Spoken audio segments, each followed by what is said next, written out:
Hello students, in this session we will discuss about the drift velocity of electron. पिछले session में previous session में हमने आपको बताया था कि इलेक्ट्रिक करंट के बारे में और कहा था कि इलेक्ट्रिक करंट में जब किसी कंडक्टर के क्रॉस हम पोटेंशियल डिफरेंस अप्लाई करते हैं तो इलेक्ट्रॉन्स नेगेटिव एंड से पॉजिटिव एंड की तरफ मूव करना स्टार्ट करते हैं और करंट पॉजिटिव से नेगेटिव तरफ मूव करता है। लेकिन इस टॉपिक में हम ये डिस्कस करेंगे कि एक्चुअल में इलेक्ट्रॉन्स मूव कैसे करता है कंडक्टर के अंदर, एक एटम से आयन से उसका मूवमेंट कैसा होता है, जरा हम इसका जिक्र करेंगे। तो उसका मेन जो टॉपिक है that is drift velocity of electron. And before going to calculate और evaluate the value of expression for the drift velocity, we should discuss some basic concepts regarding this, which is very important for the study of this concept. So first of all, we know that a metal conductor consists large number of free electrons. बिल्कुल सही, metal conductors consist large number of free electrons. अब number density क्या होता है? Number density is about 10 power 29 electrons per meter cube. It's very huge. Electron density, number density, you can say in per meter cube volume it is 10 power 29 free electrons आते हैं।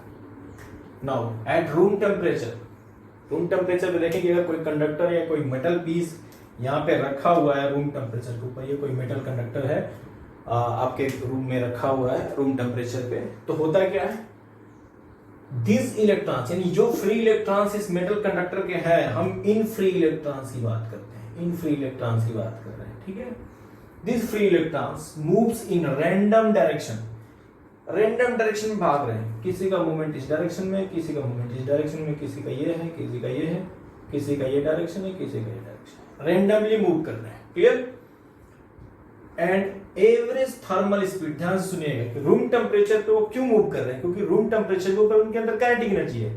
जब हम particles को heat या temperature provide करते हैं तो उसको क्या होता है, काइनेटिक एनर्जी में कन्वर्ट होता है। तो सीधी सी बात है कि रूम टेम्परेचर पे इस मेटल के अंदर जो भी इलेक्ट्रॉन्स हैं उनके अंदर काइनेटिक एनर्जी होगा और उस काइनेटिक एनर्जी से वो मूव करेंगे। अब कोई डायरेक्शन तो है नहीं, इसलिए जिसको जो डायरेक्शन कन्वीनियंट मिल रहा है उस डायरेक्शन में फ्लो कर रहा है, तो इसका क्या हो गया, रैंडम हो गया। और ये जो मोशन है ये किसकी वजह से, हीट एनर्जी की वजह से, इसलिए इस मोशन को हम कहते हैं रैंडम थर्मल मोशन। क्या कहते हैं, रैंडम थर्मल मोशन कहते हैं, जो हीट की वजह से वो रैंडमली ओरिएंटेशन है उसका मूवमेंट का। तो थर्मल स्पीड की बात करें, thermal speed of free electrons at room temperature is of the order of 10 power 5 metre per second. बहुत ही हाई स्पीड से वो मूव करते हैं मेटल कंडक्टर के अंदर। 10 पावर 5 मीटर पर सेकेंड का मतलब हुआ कि 1 लाख मीटर पर सेकेंड यानी कि 100 किलोमीटर पर सेकेंड की स्पीड से अप्रोक्सीमेटली वो मूव करता है। इट्स वेरी हाई स्पीड, ठीक है। ड्यू टू रैंडम ओरिएंटेशन, अब उसका ओरिएंटेशन कैसा हो गया, रैंडमली है। तो जब रैंडम ओरिएंटेशन है, कोई डायरेक्शन नहीं है, तो नेट क्या होगा, रिजल्टेंट तो जीरो ही होगा ना। The average thermal velocity of electron is zero. सीधी सी बात है, अगर आपके अंदर कितनी भी एनर्जी है, कितना भी पोटेंशियल है, आप अपने आप को एक डायरेक्शन में ओरिएंट नहीं करते हैं तो आपका सारा एफर्ट जीरो होता है। सेम वही प्रोसेस होता है, नेचुरल लॉ है, लिविंग्स और नॉन लिविंग्स पे इक्वली वो लागू होता है। If U1, U2, U3, UN, ये हमने मान लिया, इसका इलेक्ट्रॉन स्पीड U1 हो गया, U2 हो गया, U3 हो गया, U4 and UN and so on. मान लीजिए n इलेक्ट्रॉन्स हैं, इनकी जो रैंडम थर्मल स्पीड है U1, U2, U3, UN, ये है random thermal velocities of n free electrons. Then average zero की बात कहा था पिछले टॉपिक में, उनका एवरेज जीरो होगा। तो एवरेज कैसे निकाला, U1, U2, U3 ऐड करते गए up to UN and divided by n is equal to 0। This is average, और इसको हम फर्स्ट इक्वेशन मान लिया, हमारे डेरिवेशन में आगे काम आने वाला है। तो एवरेज थर्मल, क्योंकि अभी हमने इलेक्ट्रिक फील्ड अप्लाई नहीं किया, पोटेंशियल अप्लाई नहीं किया, तो अपने आप से मूव कर रहे हैं रूम टेम्परेचर की वजह से, रैंडम ओरिएंटेशन में एवरेज जीरो हो गया। अब ऐसे सिचुएशन में आप कह सकते हैं कि hence the current in the conductor is zero, clear. अब आगे बात आती है कि when potential difference is applied, अब बैटरी कनेक्ट किया आपने, कोई ईएमएफ का सोर्स कन्वर्ट किया, ईएमएफ के बारे में भी हम डिस्कस करने वाले हैं। When potential difference is applied across the conductor and electric field is setup, जैसे हमने करंट वाले टॉपिक में बताया था कि जैसे ही बैटरी कनेक्ट किया था, पॉजिटिव से नेगेटिव के अलावा इलेक्ट्रिक फील्ड सेटअप हो गया, और उस इलेक्ट्रिक फील्ड में आप क्या जानते हैं कि इलेक्ट्रॉन्स फोर्स एक्सपीरियंस करेंगे। सबको पता है कि जब इलेक्ट्रिक फील्ड कंडक्टर के क्रॉस सेटअप हुआ तो इलेक्ट्रॉन्स फोर्स एक्सपीरियंस करते हैं इलेक्ट्रिक फील्ड के अपोजिट डायरेक्शन में, ठीक है। जब फोर्स एक्सपीरियंस करेंगे तो क्या होंगे, एक्सेलरेट होंगे। F इक्वल टू m में पता है आपको, फोर्स लगेगा, मास तो है ही इलेक्ट्रॉन के अंदर, तो एक्सेलरेशन भी प्रोड्यूस होगा, ठीक है। तो आपने क्या लिखा कि electric field is set up from positive to negative. Electrons accelerate होंगे, पता है आपको। The accelerated free electrons suffers frequent collision against the ions and loose their kinetic energy. ध्यान से सुनिएगा कि जब इलेक्ट्रॉन मूव करता है तो बिल्कुल फ्री पाथ तो है नहीं कि वो मूव करे, बीच बीच में आयन से उसका कोलिजन होता है। जैसे मैंने समझाया था प्रीवियस टॉपिक में कि इलेक्ट्रॉन एक आयन से दूसरे आयन, दूसरे आयन से तीसरे, चौथे, ऐसे करके वो मूव करके कोलाइड करता हुआ जाता है। इसलिए उसको हम ड्रिफ्ट नाम दिया उसको हमने कि वो ड्रिफ्टिंग है, वो एक सिंपल मोशन नहीं है, कोलिजन सफर करता है, बिल्कुल स्ट्रेट पाथ पे नहीं जा सकता। अभी मैं आपको डायग्राम से दिखाऊंगा तो आप क्या देखते हैं कि वो कोलिजन सफर करता रहता है। कोलिजन सफर करेगा तो काइनेटिक एनर्जी लूज करेगा, स्पीड कम हो जाएगी। जबकि इलेक्ट्रिक फील्ड वहां पे एग्जिस्ट कर रहा है, अगेन वो एक्सेलरेट होगा, अगेन एक्सेलरेट होगा, फिर स्पीड बढ़ेगा, तब तक फिर कोलाइड कर जाएगा, क्योंकि एटम्स की तो नंबर डेंसिटी बहुत हाई है। तो ऐसे में कोलिजन बहुत ही फ्रीक्वेंट होता है, clear. Frequent collisions against the ion and loose their kinetic energy, फिर again accelerates and this process continue. ये प्रोसेस जारी रहेगा, एक्सेलरेट होने का, कोलाइड करने का, फिर एक्सेलरेट होने का, फिर कोलाइड करने का, till it reaches the positive end. ये तब तक जारी रहेगा जब तक वो नेगेटिव एंड से पॉजिटिव एंड पहुंच ना जाए। तो इस दौरान क्या देखा आपने कि स्पीड तो उसकी बदल रही है, इलेक्ट्रिक फील्ड की वजह से जो फोर्स लग रहा है और फिर जो कोलिजन हो रहा है उसकी वजह से उसकी वेलोसिटी में लगातार चेंजेस आ रहे हैं।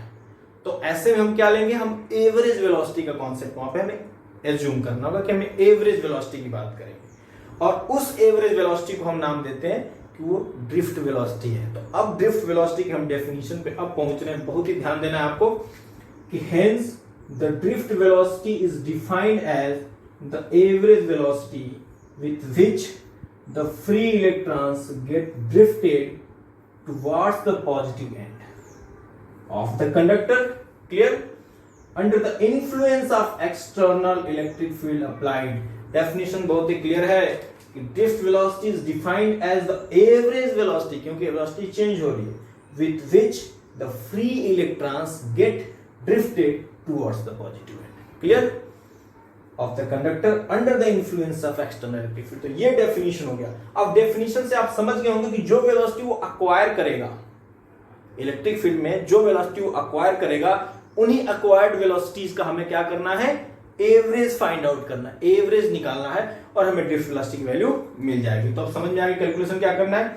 जरा ये देख ले कि the drift velocity is the order of 10⁻⁻⁴ meter per second. बहुत ही कम स्पीड है इलेक्ट्रॉन की स्पीड की, जो ड्रिफ्टिंग की स्पीड है, it's very very small quantity. आप यहाँ पे देख सकते हैं 10⁻⁻⁴ meter per second. Apart from this current is very moving with a very high speed. क्यों होगा मैं पिछले टॉपिक में बताया था, इस टॉपिक में भी बताऊंगा, ठीक है। तो आगे बढ़ते हैं, अब ड्रिफ्ट वेलोसिटी के लिए कैलकुलेशन करते हैं। कैलकुलेशन में आप ध्यान रखेंगे इस डेफिनेशन को हम आधार बनाते हैं, इसको बेस मानते हुए हम डेरिवेशन को प्रोसीड करेंगे। Okay, let's proceed the derivation. In order to calculate the drift velocity, let us consider a metallic conductor of length L, clear, and a potential difference V is applied across its two ends। दो ends के cross potential difference apply किया, conductor का length L है, ठीक है। तो electric field कितना setup होगा, तो आपको पता है कि E is equal to V by L होता है, क्योंकि आपको याद होगा expression E is equal to dV by dr होता है, माइनस dV बाई dr होता है इनफैक्ट, बट मैग्नीट्यूड में हम डायरेक्ट ले सकते हैं। Negative gradient of potential is electric field. तो इस कॉन्सेप्ट से E is equal to V by L लिया हमने। So if V is potential difference applied, then electric field setup across the conductor is E is equal to V by L। ये magnitude है electric field का, V by L electric field वहां पे setup हुआ, ठीक है। अब इस इलेक्ट्रिक फील्ड की वजह से इलेक्ट्रॉन फोर्स एक्सपीरियंस करेगा, और मैंने जैसे बताया कि वो बिल्कुल स्मूथ फ्लो नहीं होता इलेक्ट्रॉन्स का। इलेक्ट्रॉन्स मूव करते हैं और कोलाइड करते रहते हैं, मूव करते रहते हैं और कोलाइड करते रहते हैं। कुछ इस तरीके से इलेक्ट्रॉन हो सकता है कि मूव कर रहे हो कंडक्टर में, कुछ इस तरीके से हो सकता है कि मूव कर रहे हो, कुछ इस तरीके से, और इसको ऐसे भी कर सकते हैं, ऐसे भी कर सकते हैं, ये कर सकते हैं। तो कुछ इस तरीके से इलेक्ट्रॉन कोलाइड करता हुआ नेगेटिव एंड से लड़ता भिड़ता पॉजिटिव एंड तक पहुंचता है। तो इसी को हम ड्रिफ्टिंग नाम दे दिया कि इस तरीके का जो मोशन है वो ड्रिफ्टिंग ऑफ इलेक्ट्रॉन है, ड्रिफ्ट वेलोसिटी ऑफ इलेक्ट्रॉन है। ठीक है, तो इस तरीके से इलेक्ट्रॉन नेगेटिव से पॉजिटिव एंड तक मूव किया। अब जो फोर्थ एक्सपीरियंस किया, इलेक्ट्रिक फील्ड तो सेटअप हो गया, इस इलेक्ट्रिक फील्ड की वजह से इलेक्ट्रॉन पर फोर्स भी लगेगा। अब यहाँ पे कोई इलेक्ट्रॉन है, आप देखें ये कोई इलेक्ट्रॉन है, तो इलेक्ट्रिक फील्ड के अपोजिट नेगेटिव से पॉजिटिव की तरफ इस पर फोर्स लगेगा, ये फोर्स लगेगा F is equal to minus E होता है ना, क्योंकि आपको फॉर्मूला पता है कि E is equal to F by Q पता है, तो F is equal to Q ही होता है। तो यहाँ पे चार्ज क्यू की जगह पे E लिया हमने, तो F is equal to E लिख सकते हैं। तो force experience by each electron F is equal to minus E. ध्यान देंगे E चार्ज है, क्यू की जगह पे यूज किया, charge of electron. Negative sign ये इंडिकेट कर रहा है कि जो इलेक्ट्रॉन पे फोर्स है वो इलेक्ट्रिक फील्ड के अपोजिट है। देख सकते हैं कि इलेक्ट्रिक फील्ड तो पॉजिटिव से नेगेटिव है, इलेक्ट्रॉन फोर्स एक्सपीरियंस कर रहा है नेगेटिव से पॉजिटिव है, तो अपोजिट है, इसलिए हम इसको नेगेटिव साइन के साथ यहाँ पे इंडिकेट किया है। और सेकंड पॉइंट इज, अब न्यूटन्स का जरा हम लॉ ऑफ मोशन देखें। Newton's second law of motion क्या कहता है? Force is equal to mass into acceleration. Newton के सेकंड लॉ से, तो ये भी फोर्स की वैल्यू, ये भी फोर्स की वैल्यू, दोनों को इक्वेट किया, कंपेयर किया हमने, ये कंपेयर कर लिया, तो कंपेयर करके क्या मिल गया? एक्सेलरेशन की वैल्यू मिल गई। ये m जाके यहाँ पे डिवाइड करेगा, तो acceleration is equal to minus e upon m हो सकता है एक्सेलरेशन का मैग्नीट्यूड। ठीक है, यहाँ पे कोई दिक्कत किसी को? क्लास में पूछने का आदत है, ठीक है। अब किसी इंस्टेंट पे देखें, at any instant, at any instant the velocity acquired by electron having thermal velocity u1, यानी जिस इलेक्ट्रॉन की थर्मल वेलोसिटी u1 है वो कितना वेलोसिटी एक्वायर करेगा किसी टाइम t पे देखें तो v1 is equal to u1 plus at1। पता है आपको कि v1 is equal to u1 plus at1, first equation हमने उसे यूज किया। ये तो पहले से उसके अंदर था, जब इलेक्ट्रिक फील्ड नहीं सेटअप हुआ, सेटअप होने के बाद a एक्सेलरेशन से एक्सेलरेट हुआ, t1 टाइम बाद उसकी वेलोसिटी क्या हो गई? v1 हो गई। ये तो क्लियर है आपको? ऐसे ही हम बाकी इलेक्ट्रॉन्स में भी जो वेलोसिटी एक्वायर करेंगे वो हम फाइंड कर सकते हैं। तो हम लिखते हैं similarly velocity acquired by other electrons v2 is equal to u2 plus at2, v3 is equal to u3 plus at3 and similarly vn is equal to un plus atn। अब ये वो वेलोसिटी है जिससे इलेक्ट्रॉन मूव कर रहा है negative end to positive end. ये velocities है v1, v2, v3 and vn ऐसे एंड सो ऑन। ठीक है, तो ड्रिफ्ट वेलोसिटी का डेफिनेशन रिकलेक्ट करें एक बार कि नाउ द एवरेज वेलोसिटी, हमने कहा था एवरेज वेलोसिटी क्योंकि देखो वेरिएबल है ना, एवरेज लेना पड़ेगा।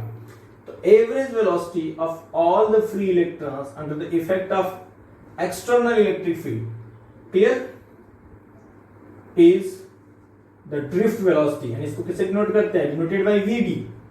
इस एवरेज वेलोसिटी को ड्रिफ्ट वेलोसिटी कहते हैं और इसे vd से डिनोट करते हैं। So vd is equal to average कैसे लेना है? v1 plus v2 plus v3 and so on up to vn and divided by n। ये तरीका है आपका एवरेज फाइंड करने का। अब इन वैल्यूज को जरा हम सब्स्टिट्यूट करें और सब्स्टिट्यूट करके देखें क्या हमें एक्सप्रेशन मिल रहा है। तो सब्स्टिट्यूट करके हम देखेंगे कि यहां पे हमारे पास एक्सप्रेशन है कि vd is equal to v1 की value u1 plus a t1 plus u2 plus a t2 plus dash ऐसे कर लेंगे u1 plus a tn whole upon n कर लिया हमने। इसको ऐसे लिख सकते हैं कि होल अपॉन n एवरेज लेने के लिए। अब क्या किया देखो, a वाले टर्म्स को हम एक साथ कर, क्योंकि n u को भी डिवाइड करेगा, a को भी, u2 को भी डिवाइड करेगा, at2 को भी, un को भी डिवाइड करेगा, atn को भी। तो इनको क्यों नाम अलग अलग ले लें? तो यहां से हम लिख रहे हैं vd is equal to u1 plus u2 plus u3 plus un whole upon n कर लिया और प्लस एक्सेलरेशन कॉमन ले लिया। तो एक्सेलरेशन कॉमन लिया तो यहां बचा t1 plus t2 plus t3 plus and so on tn कर लिया, होल अपॉन n लिखा। कर सकते हैं यहाँ पे एक्सेलरेशन कॉमन लेकर ब्रैकेट के अंदर टाइम वाले टर्म्स को लिखा। अब इक्वेशन 1 को रिकलेक्ट करें जिसमें कहा था कि एवरेज थर्मल वेलोसिटी क्या होगा? 0 होगा। इक्वेशन 1 को रिकलेक्ट करते हुए ये टर्म हमारा 0 हो जाएगा। फ्रॉम इक्वेशन 1 ये टर्म 0 हो गया। So we have simply VD is equal to A, और इसको जगह पर हमने टाउ लिख लिया, इसके जगह पर हमने टाउ लिखा। अब क्या लिखेंगे, वेयर ग्रीक लेटर है, टाउ इज इक्वल टू क्या है, t1 plus t2 plus t3 and plus tn whole upon n, और इसको क्या कहते हैं, is called average relaxation time, average relaxation time कहते हैं इसको। इसको डिफाइन करेंगे तो रिलैक्सेशन टाइम को डिफाइन कैसे करते हैं कि द एवरेज टाइम, ध्यान से देखना है कि the average time that has elapsed since each electron suffered it's last collision, her electron collision करता गया अपनी आखिरी कोलिजन तक कितना टाइम उसने एलेप्स किया, उसका हमने एवरेज ले लिया, और उसी को कहते हैं एवरेज रिलैक्सेशन टाइम। यानी ये जो पूरी वैल्यू है सारे इंडिविजुअल टाइम्स का होल अपॉन n, इसका एवरेज ले लिया हमने, लास्ट कोलिजन तक उसने कितना टाइम सफर किया, तो अपॉन n उसका एवरेज निकाला, तो ये हो गया एवरेज रिलैक्सेशन टाइम। क्लियर? तो इस पूरे वैल्यू की जगह पे हमने एक टाउ सिंबल यहाँ पे यूज कर दिया। ठीक है, इसको इक्वेशन हम 4 मान लेते हैं। इक्वेशन 3 में याद होगा आपने, हमने एक्सेलरेशन की वैल्यू फाइंड की थी। इक्वेशन 3 में हमने एक्सेलरेशन लिया था, acceleration equal to e by m आया था, ये 3 था, इसको याद रखें।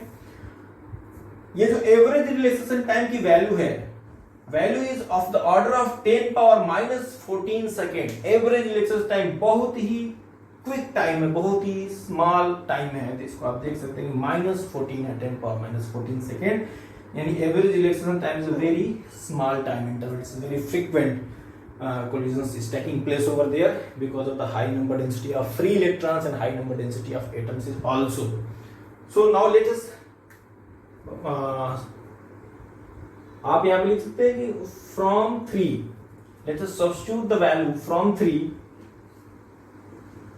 equation 4 become, equation 4 में क्या मिलता है आपको, equation 4 में हम लिखेंगे Vd is equal to a की वैल्यू कितनी है, -e by m into tau. So this is the expression for drift velocity. Negative sign indicate that drift velocity is opposite to electric field. आप लिख सकते हैं कि negative sign indicate that drift velocity of electron is opposite to electric field. मुझे उम्मीद है आपको drift velocity का जो एक्सप्रेशन है वो समझ में आया था, और इससे रिलेटेड जो टॉपिक्स हैं जैसे मोबिलिटी है, फिर आगे आपको करंट डेंसिटी, ओम्स लॉ, ये सारे टॉपिक्स हम एक सीक्वेंस में पढ़ेंगे। तो इस सेशन में इतना ही, नेक्स्ट सेशन में आगे टॉपिक्स को कंटिन्यू करेंगे। Thank you.